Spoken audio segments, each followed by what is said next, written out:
In this video, just how much is wrong with the UK's cheapest electric van.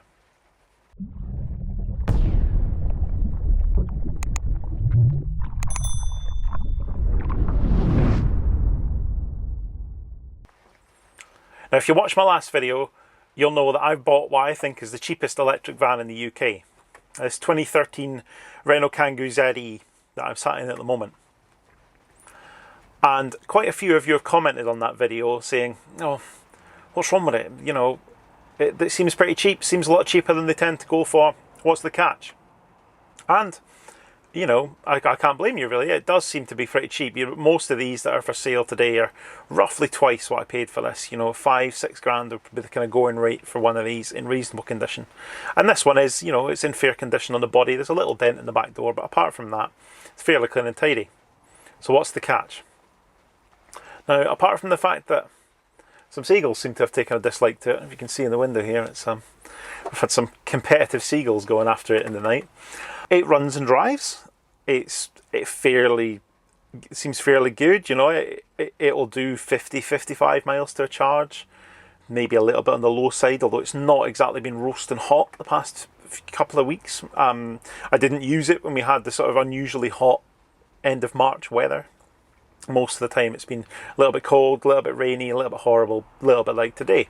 So the battery seems in reasonable health. It's a little bit short of the 80 miles it should have done when it was new, but I think it'll be well within the sort of battery health parameters for the battery lease. I don't think there'll be any chance of having Renault do anything with the batteries, because I think it's actually in perfect working order. Brakes seem good, suspension seems good. So, like I say, what's the catch? And we'll get into that. And of course I'm sat at its favourite place at the moment. If I turn the camera around, I'm obviously sat on a charger, which there's not much getting away from. You know, with a small battery, small range, you do find yourself charging it quite often. And unfortunately it does charge pretty slowly with a 3.6 kilowatt onboard charger. This is a BP Pulse 7 kilowatt charger in an Asda car park. You'll notice that our friend in the Model 3 parked next to me isn't actually making any attempt to charge his car. But it's not entirely his fault. This car park's a bit stupid really. There's one dedicated EV only parking space, which I'm parked in at the moment. If you can see the sign, there we go. And the other space is just a standard parking space. So, I mean, I don't know, I'd expect it slightly better from the Tesla driver here, knowing that that is side B of this charger, and if someone needs to charge they'd want to park there, but he's not technically doing anything wrong, I suppose. But anyway, back to the van. I mean, it's pouring down my rain, otherwise I'd do a bit of a walk round and stuff, but we've got some minor stuff. One of the rear number plate lights isn't working. Guessing it just needs a bulb. I haven't bothered looking at it yet. I will do though. The sign writing is still very much here. Definitely need to get into it. Let me know if you want to see a video of a man struggling to take some sign writing off using a heat gun, and I'll see what I can do. The wiper blades are short. They're properly bad, so they need replacing. I guess it's a bit of a downside of a vehicle that's never had an MOT in its life, is that minor stuff like wiper blades and bulbs being out and that are left for a little bit longer than they might otherwise be, because obviously it's not actually getting that annual check. I mean, it has been serviced. I've got service history for it, but you know, things like wiper blades and that maybe get a little bit neglected. So a pair of wiper blades, it's going to be a couple of pounds, isn't it? The cheapest ones I can find. And apart from that, there is one big issue. And there's one big issue that I think is probably the main reason why this van was so cheap. And one that I'm not sure whether I'm actually going to fix or not. And that is that the heater doesn't work. So we have fairly standard heater controls on the Kangoo. And if I, just like you'd find in any Renault of this kind of era, it's all very familiar. If I turn the ignition on, shut the radio up, then we've got fairly usual stuff. So the fan works, the fan comes on, works fine. But if I turn the heat on, it just stays absolutely stone cold, doesn't ever do anything. And yeah, that's all, you know, it blows cold air from outside, it doesn't ever get warm, it's stone cold, totally goosed. Now, I've been doing a little bit of research on this, And I found a very helpful video by Go Green Autos, who seem to be a little bit of a specialist in at least just sort of buying and selling electric vans like this. They do quite a lot with electric Kangoos and other EVs. And they had one of these with the very same fault, where the heater's not working. It's just a PTC heater. There's no heat pump on these older Kangoos. I think the 33 kilowatt one has a heat pump as standard. But these just have the PTC heater where it's electrically heating water, and that's where you will get heat out of it.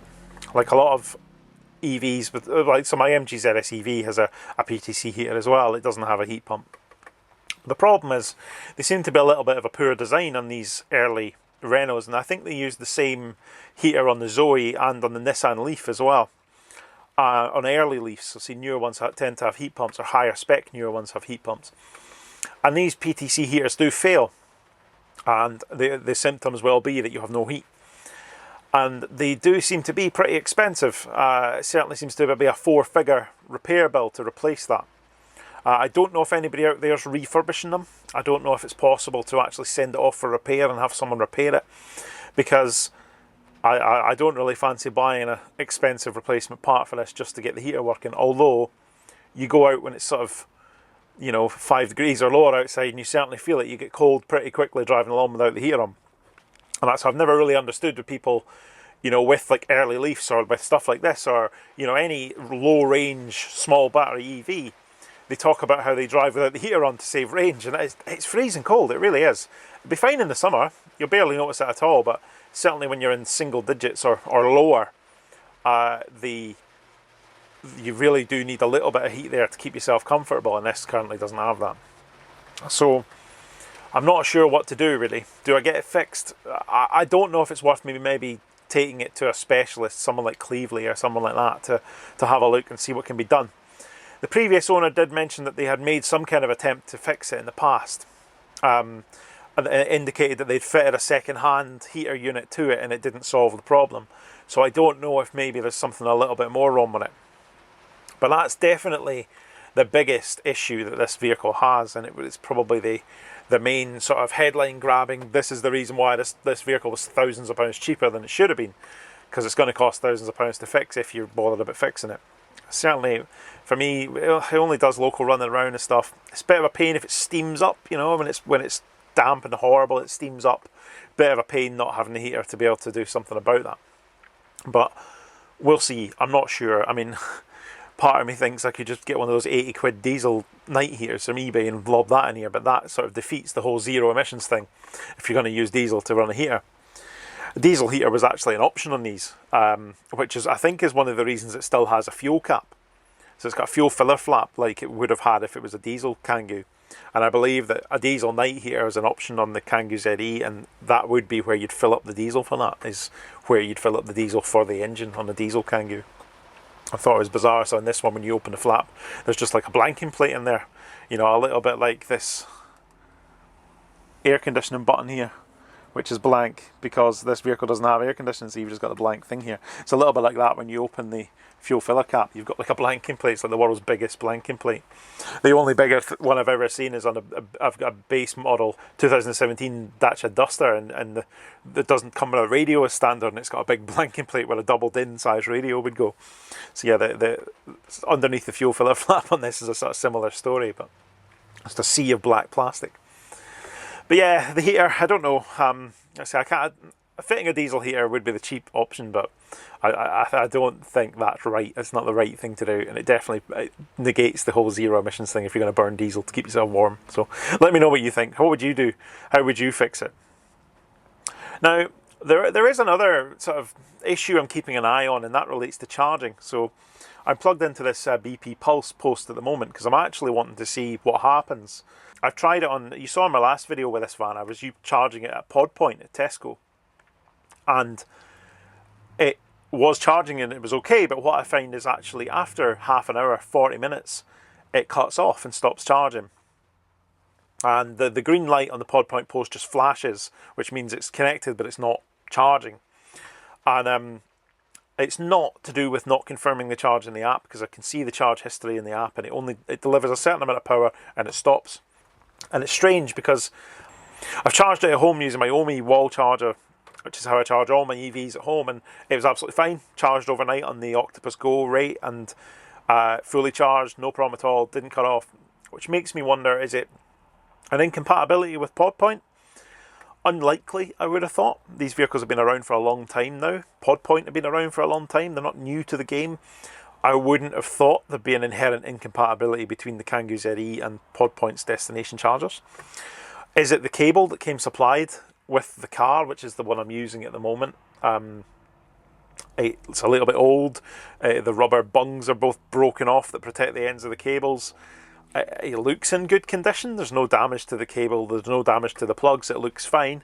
But is there something wrong with that? I don't know. And I'm hoping that by using this BP Pulse Point here, I can test that theory and see what happens. Because if it is just the cable, replacing a Type 2 cable is not particularly expensive, and hopefully that would all be what it is. You know, 100 quid later, 120 quid later, I'll have a new Type 2 to Type 2 cable, and hopefully that problem will go away. But if it's not that, then I don't know what it could be.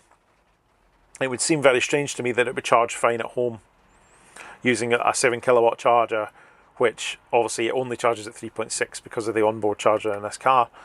And that's absolutely fine. It works absolutely fine. There's no problems at all. Why would it be any different in public? Got no idea really. But we're going to keep monitoring that. I don't fancy that being something expensive to fix. And I mean, I don't know. Number one suspect's definitely the cable. But let me know if you've got one of these. I know there's a couple of you in the comments that have either got a Kangoo or a Fluence, which is very similar in its structure in terms of the battery and the onboard charger and stuff. Very similar vehicle. If you've noticed issues like that using sort of public charging, let me know, because it might well be that there is some kind of incompatibility and it's not actually some heinous fault.